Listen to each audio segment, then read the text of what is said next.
When you do that, you will never have to worry about losing your partner or your specific person. You will see the path of least resistance for this relationship. That's easy.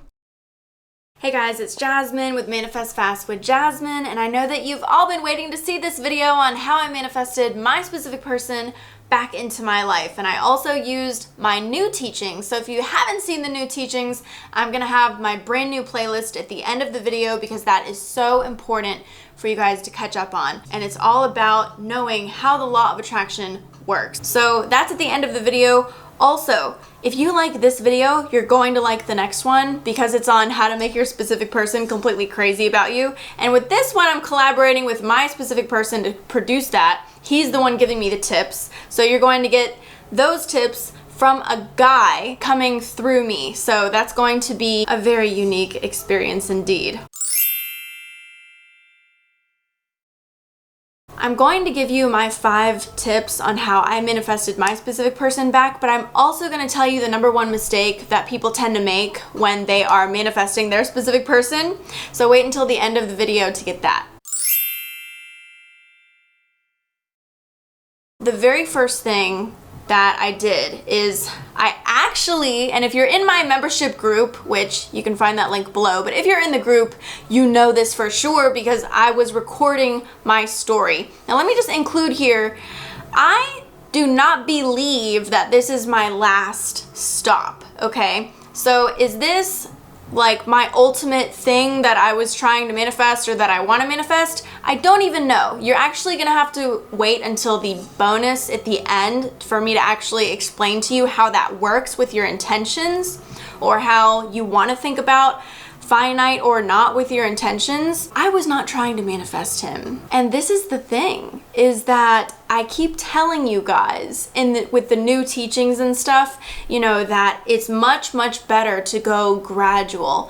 And there's a lot of misconceptions that people have about manifesting where people are believing that in order to manifest something specific, you have to be specifically thinking about that in order to get it.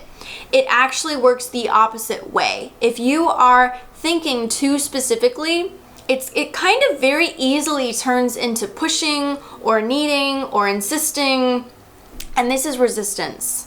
So when you're wanting, when you are intending to manifest something, the absolute worst thing that you could do is be trying to do it. What you need to know is it's a paradox. Living in the end equals letting go of trying to manifest something, because when you're living in the end about it, you're knowing that it's done, you're feeling that it's done, you know that it's inevitable.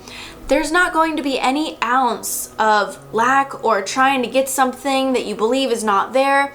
You're going to be in the feeling of the having of it. And what do you do when you feel like you have something? And what do you do when you feel very confident and secure and stable about the having of that thing? Well, you very easily let it go and forget about it. And that's exactly what I did. I let it go and I forgot about it. I literally forgot about it. Like I literally did not think that I was going to see him again. And that was a huge part of what actually allowed me to manifest him back into my life. And I know that that is really crazy to a lot of people, but we see this all the time where people say, oh, I finally forgot and let go and just had fun with my life. And then they came running back with a vengeance. And it's true. Make sure that you know that thinking specifically about a thing is not what makes it manifest, and in fact, that can be a sign of resistance. No matter what you do, make sure that you're not trying to manifest something, because trying to obtain something equals I don't have it, so therefore I have to try to obtain it. And you don't want to send the signal of I don't have it. You want to send the signal of it's done. I have it. There's no lack here. There's only having. There's only stability. There's only confidence. There's only happiness. There's only good and right things for me. That will make it very easy for you to attract your specific person. Instead of trying to obtain your specific person, you can, number 1, know that all of your desires are being fulfilled. Number 2, know that everything is already working out perfectly. And number 3, know that it's already done. The second thing that I did was I did set intentions, but I also let them go. Now, I only remembered that I had set these intentions after it manifested the final time. So once everything really came together and fell into place, I remembered, oh my gosh, I did intend for that to happen. Because initially when he came back in the perfect way for me, I was thinking to myself, wow, I really wasn't expecting this, and I didn't think that this was gonna happen. I thought I was never gonna see you again. And then later I remembered that, oh my gosh, I did intend that. So this is really the set it and forget it thing. Now the thing is that not everybody is able to just set it and forget it. Not everybody is able to just intend it and then let it go. You can only intend something and then let it go when you're already in a stable position. If you forgot about it, that means you're not feeling the lack of it. And when you are feeling the lack of it, that's why you keep thinking about it, because you think that you have to do something to make it happen, or you're just drawn to worry about it. So this is really like a phase 2 sort of exercise, but I mean, that's why I've been teaching you guys everything that I've been teaching lately. So if you have no clue what I'm talking about, you can try taking my new course. I'm gonna have that link below for you guys. It's gonna be called The 7 Steps to Consistent Instant Manifestation, and I'm gonna explain how to get to this point of stability where you're just able to set it and forget it. The important thing is, yes, ideally you do want to set intentions, and ideally you do want to just know that it's done to the point to where you can forget all about it. Which brings us to number 3, which is I just continued to live my life. Like, I was following my joy, and I was doing things that make me happy to the best of my ability, and I was a happy person. I genuinely really was not feeling anything missing from my life, and I genuinely really knew that all of my desires are being fulfilled. I know that the perfect person is waiting for me, and that I'm gonna have everything that I want in a partner. And I just knew that it's already done and all is well, and everything is perfect for me and exactly the way that I want. So I was living a happy life. I moved on completely. That brings us to number 4, which is I moved on completely. That means that there was no story in my mind that had anything to do with anything negative between me and my specific person. My story did not include me being unhappy with him, or unhappy about him, or unhappy about the situation with him. There was nothing in there that felt unjust, and there was nothing that felt like it required rectifying. There was no injustice or negative connotations or negative story in my mind pertaining to him. There was no heartbreak on my end. There was no pain on my end, and there was no blame on my end.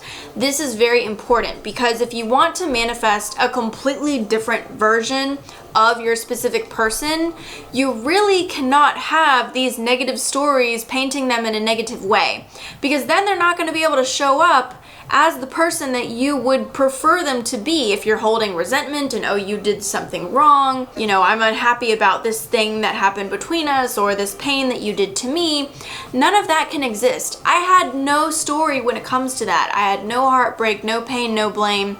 That is really important. Think about it. If you want your person to show up as a clean slate, you have to be a clean slate first. Number 5 is I lived in the moment, which means when he returned to me, I did not grill him, I did not give him any trouble, and I did not meet him with resentment. Resentment means that you're thinking about a past trespass, or a past betrayal, or a past pain, and you're bringing that into your now instead of simply letting all that go and living in your moment. So this is something that I commonly see with people.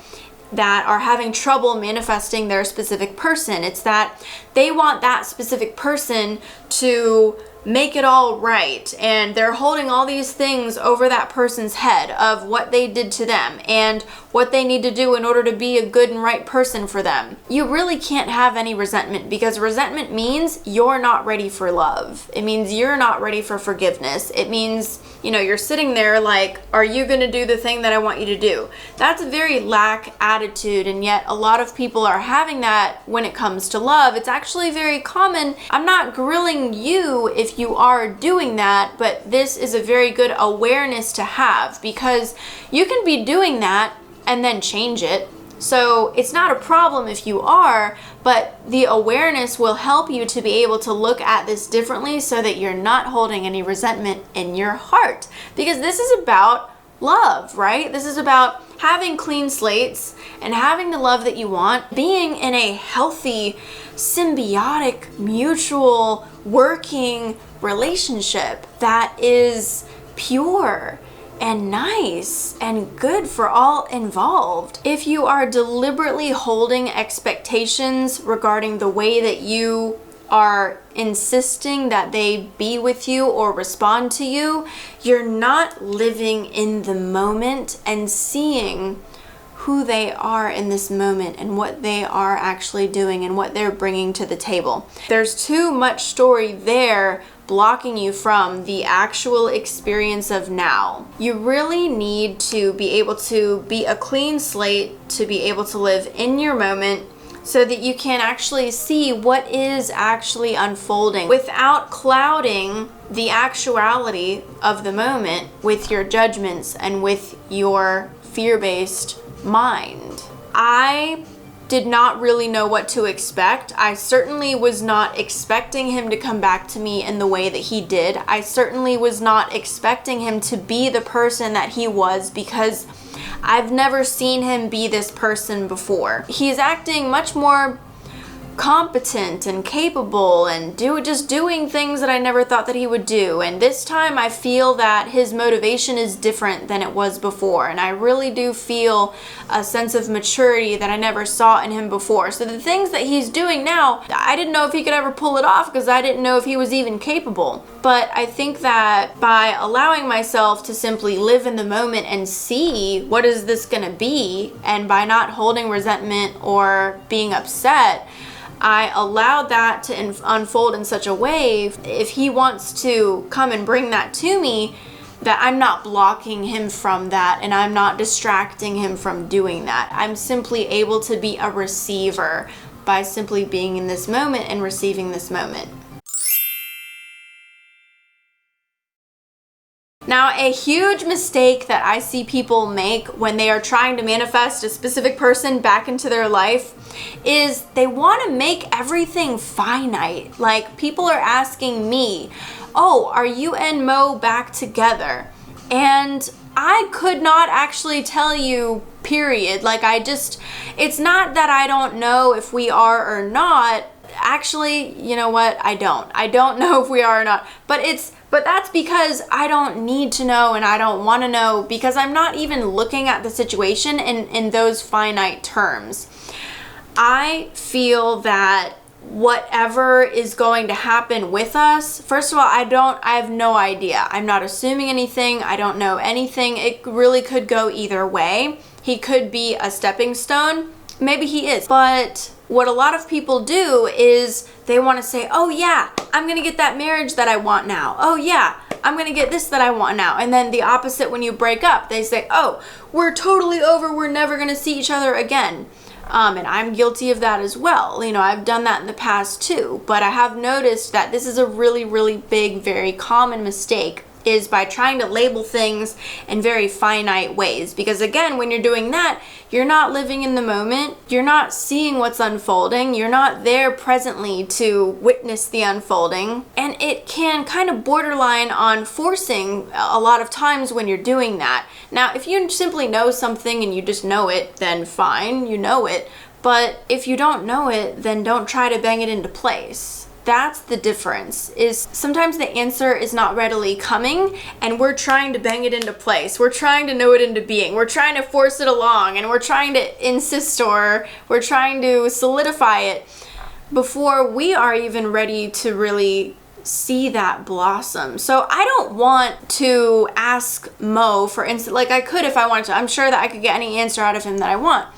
But, you know, I don't really feel the need to ask him, like, what are we? Like, are we in a relationship? Like, am I going to be your wife now? Like, are we getting married? Like, I want to see how the relationship unfolds and if it becomes that. I truly want to see how it blossoms and what it does organically without me meddling with it, without me insisting or influencing the relationship. I want to see what it does organically without me influencing it. Because trying to label something and trying to make it finite, trying to figure it out, and trying to influence the outcome by labeling it or judging it or whatever, that's a form of insistence and that's a form of resistance. It's that sense of urgency to try to bang something into place before you feel like you're ready or before it shows you what is actually happening. So you can like agree to marry someone, but it doesn't make the two of you ready, and you might even go through with it. It doesn't make the two of you ready. It's such a different experience when you just let it unfold. The bottom line with this mistake is the relationship will show you what it is. It will unfold. You will see the path of least resistance for this relationship, whether it's drawing you closer together or not. And I'm not saying that you don't participate fully in the relationship. Yes, you do. But that's the problem, is when you're focused on achieving a goal or attaining some sort of finite label, you're not participating fully in the relationship and you're not fully present for the moment that is required for the unfolding that you are looking forward to in the future. You see, the moment that is now, that is the relationship now, the quality of this moment determines the manifestation of the unfolding that you're looking forward to. It's a requirement. When you do that, you will never have to worry about losing your partner or your specific person. When you're trying to make things finite, this is just evidence that you're not knowing, you're not trusting, you're not living in the end, and you're not being in the moment. When you're there to experience the moment, you will have no problem with not needing things to be finite and with not trying to figure it out. It will solidify itself. That's what you want. If you enjoyed this video, make sure that you give it a like, subscribe. You can join my group if you would like to talk more about this, if you would like to work more closely with me. I also have coaching available, and you can check out my new course on 7 steps to consistent instant manifestation. All those links are below. Thank you for your support. Here is the next video. Here is the new playlist that I highly recommend that everybody watches. Thank you for subscribing, and I'll see you in the next video. That was easy.